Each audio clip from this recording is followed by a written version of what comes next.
Hi there, and welcome to the Skylight Books author reading series. If you'd like to learn more about us and our many upcoming author events, please visit skylightbooks.com, where you can browse our inventory, buy books, and join our Friends with Benefits Club. You can also follow us on Twitter, Tumblr, and Facebook. To speak to a real live bookseller like me, please call 323-660-1175. Thanks for your support, and enjoy. Today, however, we're here this afternoon to celebrate Scott McClanahan and his novel, The Sarah Book. Scott McClanahan is a writer, filmmaker, and musician living in West Virginia. His prior books include Hill William and Appalachia, with his latest, The Sarah Book, coming out last year to phenomenal praise. The New York Times Book Review described McClanahan's writing as an elliptical fever dream so contagious that slowing down is not an option. It would be like putting a doorstop in front of a speeding train. And Roxane Gay described the Sarah Book as a furious exhalation of love and hurt and hate and tenderness and anger. There is courage in these pages because so much of what McClanahan details is ugly and desperate and raw. Everything, food, drink, love, heartbreak, to excess. We're delighted to have him here today to read and discuss the Sarah Book.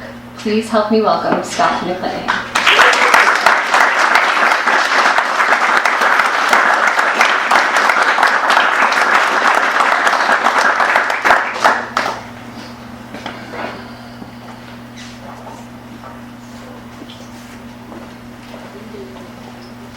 I told Sarah I was going to live at Walmart until she changed her mind about the divorce. After I lived there a week, I decided that she wasn't going to change her mind. So each day I sat and watched the buggy boys gather up the buggies and take them inside. I watched the people with handicapped stickers pull all the way up and park in front. I decided to call Sarah and check up on the kids. I told her, well, if you need me, you'll know where to find me. Then I shouted, oh, God. Sarah said, what's wrong? I told her, oh, don't worry, I think I just saw the biggest woman I've ever seen going into Walmart. Wish you could see her. Hold on. Sarah said, yeah, Barbara said she saw you in the Walmart parking lot. She asked me why you were there. It's embarrassing people seeing you there, Scott. She told me she needed to give me something, and I knew what she meant. She wanted to give me some money for an apartment. I told her I was going to take any of her blood money, and she told me I would.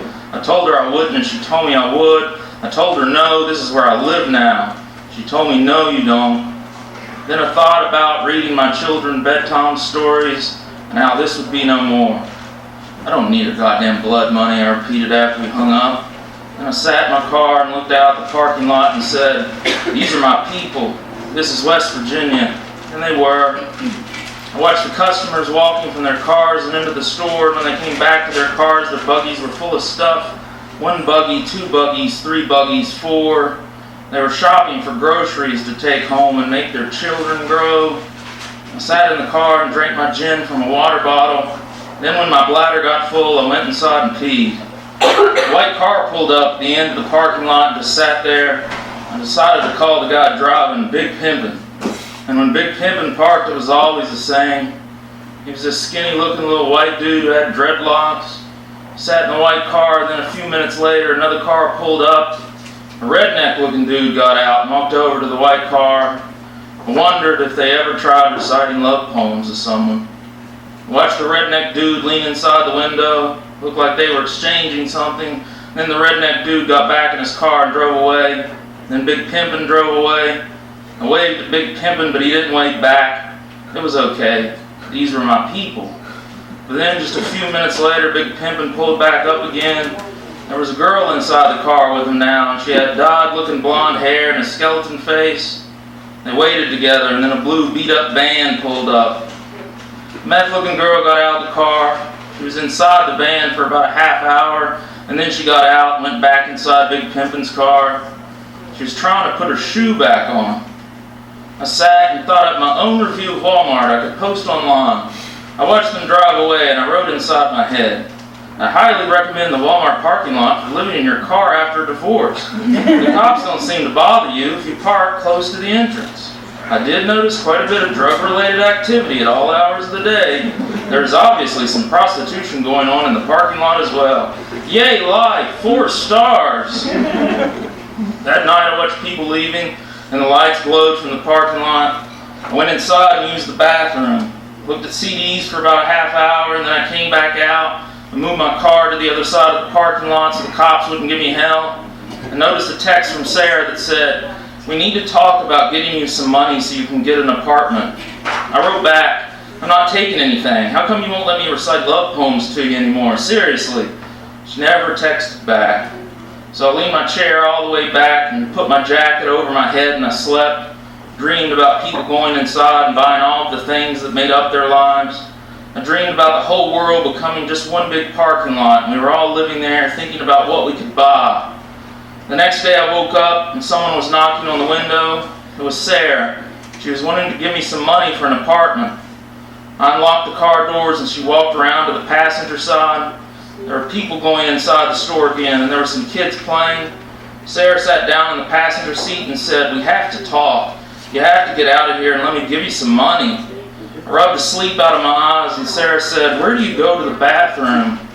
I pointed at the empty Gatorade bottle on the floor, and then I told her I went inside to use the bathroom a lot too. Snuck my toothbrush in each morning, brushed my teeth in the sink. I said, "And then when I get bored, I go in and play the video games they have set up in the electronics section. It really helps to pass the time." I told her that I loved going inside after midnight and watching all the people of the world shop. They were the people who the rest of the world didn't want. They were the ones who didn't belong anymore. They were the people with amputated arms. And they were the people in wheelchairs. And they were the people with face tattoos and scars. I was a scar too. I was a giant human scar. And then I felt serious and I said, "Walmart is more than a store. Walmart is a state of mind." We laughed and I started to rant. Told her about people always bitching about Walmart putting mom and pops out of business and killing the small businesses of our country. But who did the mom and pops put out of business? Who did they fuck over? They fucked over the blacksmiths, but you don't hear the blacksmiths bitching. I told her I was on the side of the blacksmiths. And I told her about my dreams. I told her the whole world was going to be like this one day. And the world was just going to be one giant parking lot and people would live to shop at Walmart and buy stuff. I was quiet for a second. It's going to happen. The people will come. And they will bow before it all. Sarah finally had enough and she wasn't letting me talk anymore. She was watching a woman emptying out her buggy and said, "You would think that woman has enough beef jerky."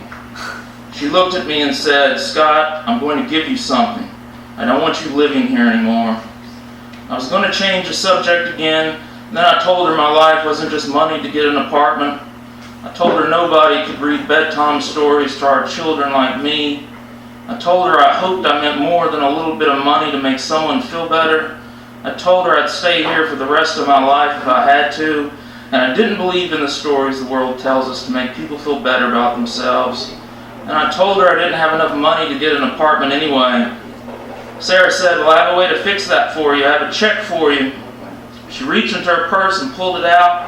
She told me it was from part of our savings at the credit union, and I told her that she wasn't going to buy my ass off so easy. I wasn't just someone you could give money to and they shut the fuck up.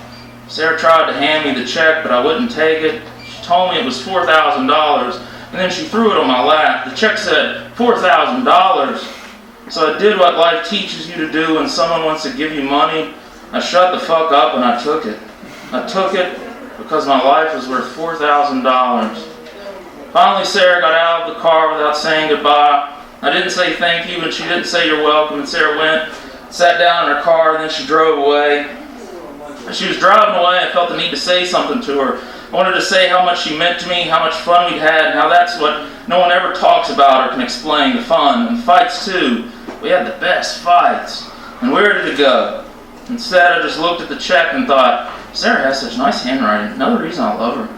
Went to the bank and I deposited the check. Instead of going somewhere else, I came back and sat in the Walmart parking lot and watched the people go inside. Watched them fill up the buggies and forget all about their pain. I knew that all the people would be coming soon, so I decided to join them and become one of them for a moment. I got out of my car and walked towards Walmart and glowed in front of me like a temple. I walked, and then I saw Big Pimpin'. He sat for a few moments, and then another car pulled up beside him. I watched him park, and then I waved at him. This time, instead of ignoring me like he usually did, Big Pimpin' raised his hand up, and then he nodded at me and said hello, and we were friends now. So I went inside and saw the aisles rise like castles before me. And there was beef jerky and almonds and chicken wings, pizza bites and cheese. All kinds of cheese, steak, pork chops, crackers and cereal. There was Fruity Pebbles and potato skins and soda, Mountain Lightning soda. And there was Red Bull, Dot Red Bull, beer, light beer, dark beer, pistachios, juice boxes for the kids, air mattresses to sleep on instead of beds. And there were CDs and there were DVDs, saline solution for my contacts, potato chips and dip for potato chips. I had $4,000 to spend, and there were things here to keep me alive, and so I walked among the aisles. I could see outside in the parking lot, and the people were coming for a coronation of some sort. And I was their father, and they were my children, and I was reading them a bedtime story. And so I walked among them, because these were my people, and this was my kingdom. They would all be bowing soon. This was the new country we had made from the skeleton of the old one, and I was their king of beef jerky. I was their emperor of soda. Later that night, I opened up the container of chicken wings, and I pulled one out. I held the wing upside down, all possum style, then I put it to my mouth. I ripped at the skin and garbled it down, and I felt myself getting fat, and I felt the whole world getting fat. I tore the meat from the chicken bone, I felt the chicken wing sauce sting on my lips and on the sides of my cheeks. Then I talked to the chicken wings like they were still alive, and I asked what the future held for me. And the chicken wings just laughed and whispered a single word: pain. I asked the chicken wings what the future held for all of us, what the future held for you people. The chicken wings just laughed and whispered, pain. Then they laughed some more like maniacs, and the chicken wings told me I was going to lose my mind starting now. Someone else was reading us a story good night. I would want to die every day, and there was a good chance that I wouldn't make it out alive. They said I was getting ready to live the worst part of my life. They said the planet Earth was dying anyway, and they said the end had come, and it was the day of judgment, global warming, and now the day of judgment was coming soon. They said human beings were over and done with, and that the chicken wings were taking over. I just leaned back in my seat and smiled and said, this sounds like a good time. This sounds like fun. So I saw myself far in the future, in front of an audience of strangers in the city of LA. And I was their father, and they were my children. And I was reading them a bedtime story. Children like music when you read them a bedtime story.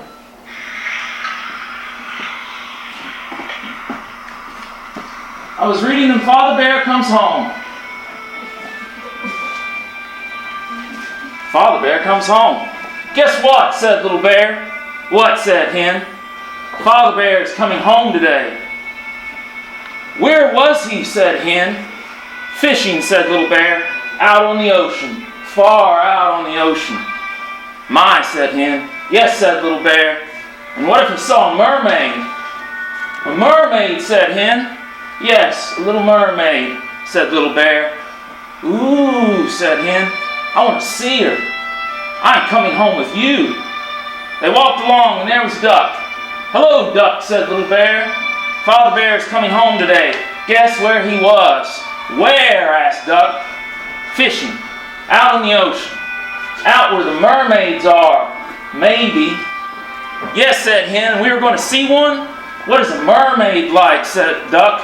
A mermaid, said Little Bear. A mermaid is very pretty. A mermaid's hair is blue and green, like the ocean. Blue and green. She's coming home with Father Bear? Asked Hen. Ooh, said Duck, I want to see her too. I'm coming home with you too. They walked along, and there was Little Bear's house, and there was Father Bear. He had come home. Little Bear ran to Father Bear and hugged him. Father Bear hugged Little Bear. And Father Bear said hello to Hen and Duck. We came to see the mermaid, said Hen. Her hair is blue and green, said Duck. Her eyes are silver like the moon, said Little Bear. And she is very pretty, said Hen. How nice, said Father Bear. Where is she? You have her, said Hen and Duck. Oh, said Father Bear. He looked at Little Bear. No mermaid, asked Little Bear. No, said Father Bear. No little mermaid. Well, said Hen. My, said Duck. They all looked at Little Bear. I said maybe, said Little Bear. I did say maybe. Come now, said Father Bear. See what I have for you all. Seashells. You can hear the ocean in them. And maybe you can hear the mermaids too. Maybe. When little orphan Annie came to our house to stay, wash the cups of sauce up, brush the crumbs away, and shoot the chickens off the porch, and dust the hearth to sleep, make the fire, and bake the bread and earn a board to keep. And all us other children, when the supper thing was done, would sit around the table and have the mostest fun, listening to the witches' tales that Annie tells about, and the goblins will get you too if you don't watch out. And once there was a little boy who never said his prayers, and when he went to bed one night away up in them stairs, his mom heard him holler and his daddy heard him bawl. When they turned his little covers down, he wasn't there at all. They seeked him in the rafter room, the cubbyhole press, and seeked him in the chimney flue, everywhere, I guess. But all they ever found was this little pants and roundabout. And the goblins get you too if you don't watch out. Once there was a little girl, she always laughed and grinned. She made fun of everyone and all the blood and kin. And once when there was company and the old folks were there, well, she mocked them and she shocked them and she said she didn't care. When she kicked her heels up, she went to run and hide. There was a big old monster that was standing by her side and snatched her through the ceiling floor before she knew what she was about. And the goblins get you too if you don't watch out. Last verse, listen up. And little orphan Annie says, when the blaze is blue, when the whip light sputters in the windows, she says this: you better mind your parents and your teachers fond and dear. You better cherish them that love you. You better dry the orphans' tears. You better help the poor, needy ones as they cluster all about. And the motherfucking goblins will get you too if you don't watch out. Thank you.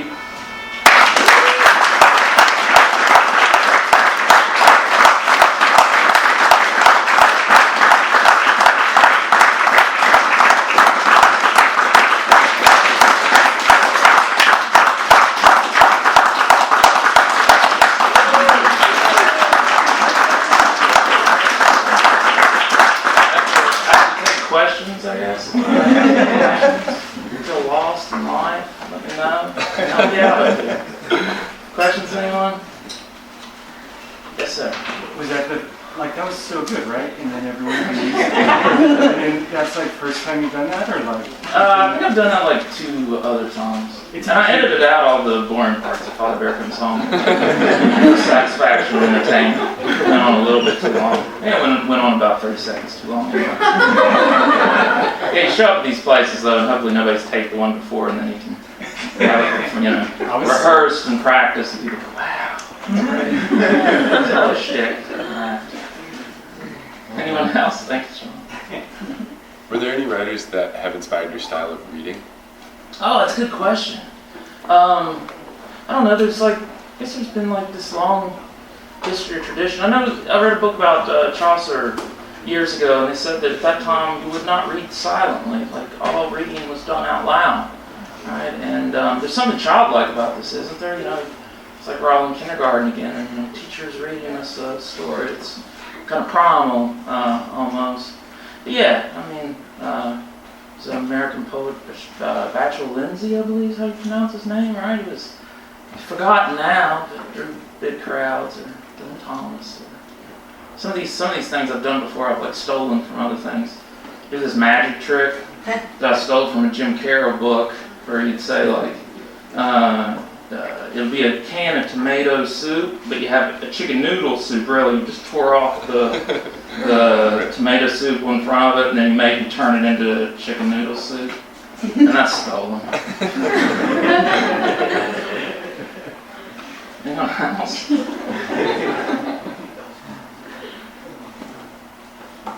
Read more. None. Thank you, though. Yeah, Darren? Got any advice for the people at Walmart that want to write? Oh, yeah. I don't know. I think they're doing all right for themselves. Keep a clean head and nose, carry a light bulb, right? That's what Bob Dylan says. Do that. You'll be all right. Yeah, Walmart's wonderful. I was actually quoted in the New York Times this summer in the John Williams column. I guess they'd read some interview where said that William Blake would love Walmart. Their romantic notion of the world. All the flesh of humanity crowded together. Purchasing things. Means a lot. Anyone else? Okay, thank you for coming. I guess I'm signing books, and if you want to buy one, that'd be great. Tom, see you later.